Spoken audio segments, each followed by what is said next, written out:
Hey y'all, welcome and welcome back. You guys get another vertical angle today, but it's because I'm fixing the space where you guys usually see behind me where it has like candles and stuff.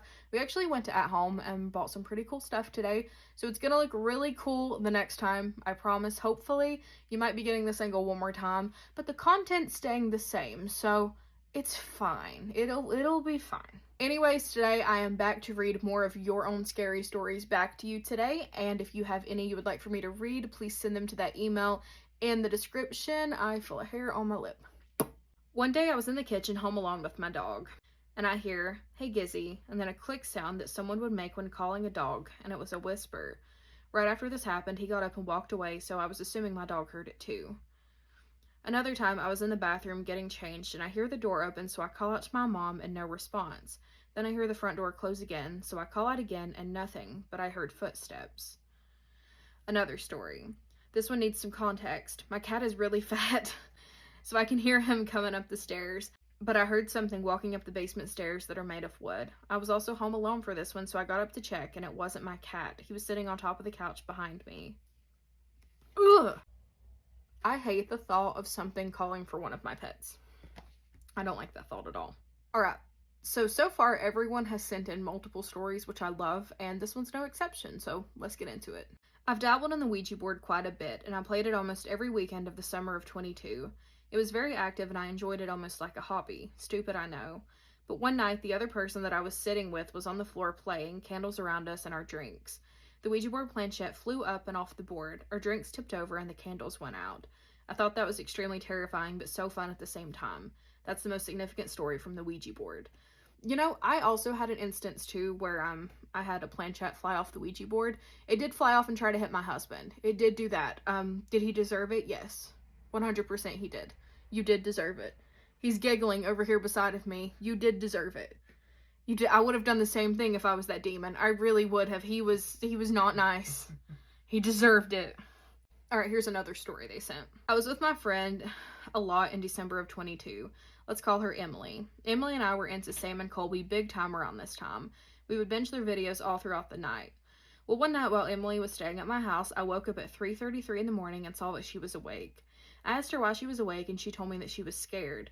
When I questioned her as to why, she told me that while I was sleeping, I sat straight up and down in my bed, pointed to my closet, and repeated over and over, "He's here. He's in the closet. He's here. He's in the closet." I have a story to add after this that also involves my husband, but I'm gonna finish this first. We somewhat laughed about it and went back to sleep. The next day I was home alone getting ready for work. What Emily had told me the night before was weighing on me hard. I was sitting on the end of my bed passing time on my phone when I heard a creak from my closet. In my house, only the stairs and the kitchen creak. So I got up and started to fast walk out of the room after gathering my stuff. During that time, something or someone, I don't know, threw a hanger at me from my open closet door. I never left my room so fast. Fast forward to later that night, my mom was alone in our living room watching TV. This is her story. She'd never felt anything in the 6 years of us living in this house until this night. While she was in the living room, a breeze hit her arm, and she watched her loose shirt sleeve move and blow in the breeze. No fan was on, no windows were open. This shook her up. Almost as fast as she noticed the breeze, a picture from the top shelf of the shelf rack in our living room fell face down onto the floor. She was so shaken up and couldn't make anything of it, but she hasn't felt or experienced anything since. The reason I sent this story in tonight, even though it took place so long ago, is because I was watching one of your videos. That one that had one of the videos that calls paranormal activity in the title. I was watching and listening while doing my nails, and then I heard a noise to my right. I looked, and a bag of foil I had in a deep box was now on the floor. It just shook me up because what weird timing. Yeah, some of these stories, like, you can tell that some people that send stories in, there's so much energy attached to them, and I just know it causes chaos for myself and you guys. But let me tell you this story. Do you want to tell it? Which one? The closet story. Come over here. Come on. So Morgan was asleep, or I guess I was asleep one night, and I'd probably been asleep for about an hour or so. Morgan was up late. I think she was on her phone watching TV or something. And apparently, in my sleep, I leaned up like Dracula out of his coffin, and I pointed at the closet, and I screamed, "Leave!" and then went right back to sleep, leaving Morgan to wonder exactly what was in the closet. What did I do? You woke me up by hitting me. Fist to the chest. Yeah. I said, wake up. I said, what was that? I said, you want to tell me what that was? Okay, Eric liked the spotlight, and he's going to read the 4th story, and I'll be back for the 5th. Don't mess up. Oh, no pressure. Hi. How are you? Where my husband and I are living now is basically an all-around wooded area. I have maybe 2 neighbors, and we're all at least 5 minutes away from each other driving. All you see driving in our area is woods. There's hardly anything around us. Only landmarks are old abandoned houses and churches with very creepy vibes to them. My husband and I were on our way from a family gathering. It was around 10:30 or 11 p.m., so it was dark. As we're coming around a turn about 10 minutes from a house, we see this dog crossing the road. It was black as black can be. The only person on that road has a Saint Bernard, so brown and white. This thing we saw was pitch black. Its back half was the only part that looked dog-like. Now here's where it gets creepy. Its front legs looked like human arms, with human hands as the paws.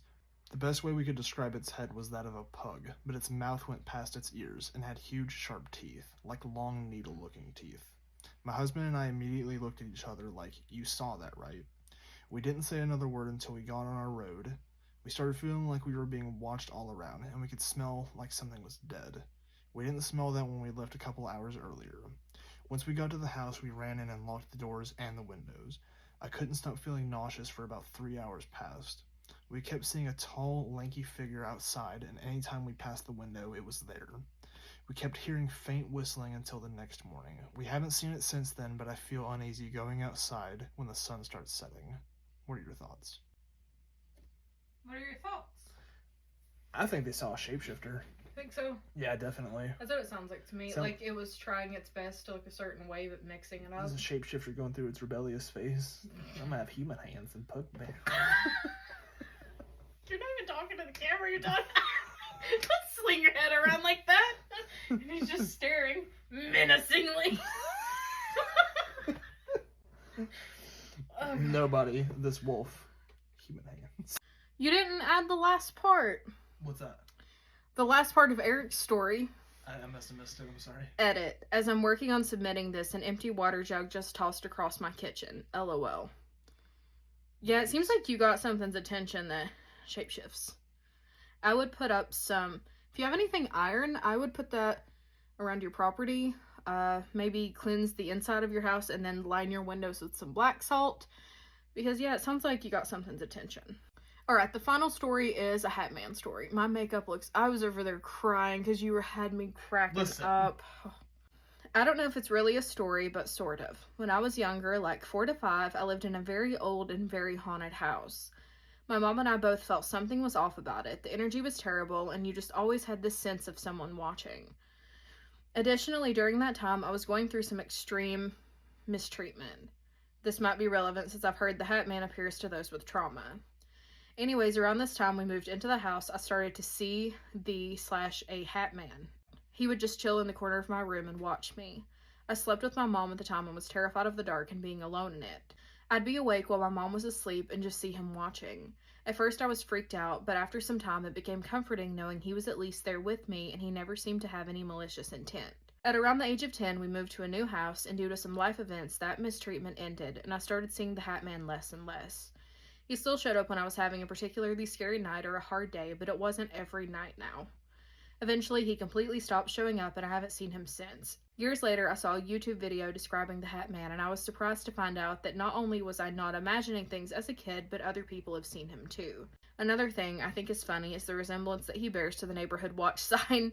I think it's possible a bunch of kids just internalized exactly what a stereotypical stranger is meant to look like, and thus the Shadow Man came to be. Maybe a manifestation or a bit of both. There's no denying how similar they look. I didn't realize that until just now. Yeah, especially with the mistreatment. I think he is just a manifestation of trauma and things like that. Or he is an entity that was birthed from that feeling, and he just comes to make sure you know you're not alone and to keep an eye on you, which is so sweet. I actually saw the Hat Man too, and, you know, had rough stuff happening. So, yeah. Definitely the Hat Man. Thank y'all for coming and hanging out with me, and I will see you tomorrow.